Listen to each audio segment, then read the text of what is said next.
Halo teman-teman, kembali lagi bersama Coretan Haris. Kali ini aku akan bercerita tentang suatu kos yang ternyata adalah bekas pesugihan tuyul. Baiklah, tanpa berlama-lama langsung saja kita saksikan videonya. Bian adalah salah satu karyawan di sebuah perusahaan di kota Batam. Waktu itu dia dikasih tugas sama general manajernya buat survei untuk pembukaan cabang baru di sebuah kota. Sebut saja kota itu dengan kota A. Saat itu Bian duduk di sebuah warung yang gak terlalu luas. Saat dia lagi duduk, tiba-tiba ada orang yang umurnya sekitar 40 tahunan datang menghampirinya. Dia gak basa-basi, dia langsung bertanya kepada Bian, seakan dia tahu apa yang Bian butuhkan sekarang. "Mau cari kos, Mas?" kata bapak itu. Karena Bian di sini lumayan lama, otomatis Bian memang butuh tempat kos. "Iya sih Pak, saya mau cari kos-kosan. Bapak tahu nggak tempatnya di mana?" Tanpa rasa curiga, Bian pun ikut-ikut saja. Selama dalam perjalanan, bapak ini tidak banyak bicara. Dia diam saja, pandangannya hanya fokus ke depan. Anehnya, saat sampai di tempat tujuan, Bian mau ngasih ongkos antar kepada bapak ini. Bian mau ngasih ongkos antar kepada bapak itu malahan menolak. Dia bilang karena hari ini pertamamu kerja, anggap saja ini sebagai penglaris, katanya. Bian diantar di sebuah tempat kos yang lumayan besar. Tak lama setelah itu, Bian disambut seorang wanita yang anaknya masih kecil. Lalu dia berbalik mengantar Bian menuju kamar yang kosong. Wanita ini tidak jauh beda dengan bapak yang mengantarnya tadi. Dia juga nggak banyak bicara. Yang anehnya, Bian melihat anak kecil tidak bergerak dari tempat duduknya. Tapi Bian tetap positif thinking aja. Saat sampai kamar karena lelah, Bian pun langsung tertidur. Tak lama kemudian, dia mendengar di kamar sebelah seperti ada orang yang bercanda. Mereka seperti tertawa. Si Bian pun merasa ada hal yang aneh.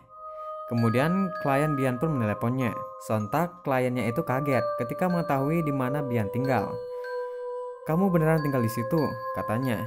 "Iya Pak," kata Bian agak sedikit bingung. "Mending cari tempat lain saja Pak, jangan di situ." "Memang kenapa Pak?" kata Bian. "Kos itu angker sudah lama kosong," katanya. "Mungkin cuma kamu sendiri yang ngekos di situ," kata kliennya. Sontak Bian pun kaget bukan main. Kalau cuma dia sendirian di kos itu, yang bercanda di sebelah kamarnya itu siapa? Terus ibu serta anaknya itu siapa? Lalu kliennya melanjutkan ceritanya. Katanya dulu yang punya kos itu pernah melakukan pesugihan tuyul. Tak lama kemudian, mereka meninggal dalam kecelakaan. Sama persis seperti bapak yang mengantar Bian dengan ibu serta anak laki-lakinya yang Bian temui tadi siang. Singkatnya, untuk malam pertama ini cuma kejadian aneh itu yang Bian alami.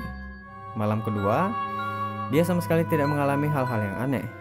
Mungkin gara-gara ketenangan di malam kedua ini membuat Bian jadi takabur atau sombong karena menganggap mereka itu tidak ada. Dan mungkin juga karena ketenangan di malam kedua ini, mereka bisa-bisa memberikan pelajaran mengerikan kepadanya. Tepatnya di malam ketiga, saat Bian pulang kerja sekitar jam 8 malam, dia lihat ada dua anak kecil masuk ke dapur kos, tapi setelah dia cek tidak ada orang sama sekali. Lalu dia menuju kamar dan belum sempat dia ganti baju, dia mendengar suara anak kecil tertawa. Dan itu sangat jelas sekali terdengar di kupingnya. "Oi, jangan iseng gitu dong," ucap dia sambil agak teriak. Lalu suaranya pun hilang. Saat dia memeriksa keluar, sama sekali tidak ada anak kecil. Di sini dia pun agak sedikit takut. Dan puncak ketakutannya tepat di saat dia selesai mandi. Dia melihat di dapur ada anak kecil yang sangat mengerikan. Wajahnya pucat sekali. Dia melayang-layang di udara. Gak lama setelah mengambang di udara, dia terhempas ke bawah.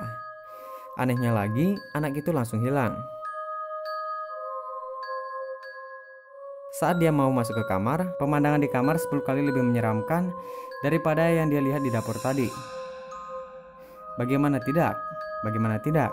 Ada wanita berbaju kebaya hitam duduk sambil melambai ke arahnya dengan wajah 90% hancur. Dan di belakang wanita ini ada anak kecil yang dia lihat tadi di dapur. Malam itu juga sekitar jam 11 malam, dia langsung keluar dari kos itu. Itulah pengalaman pribadi Bian bertemu dengan makhluk tak kasat mata di kos bekas pesugihan tuyul.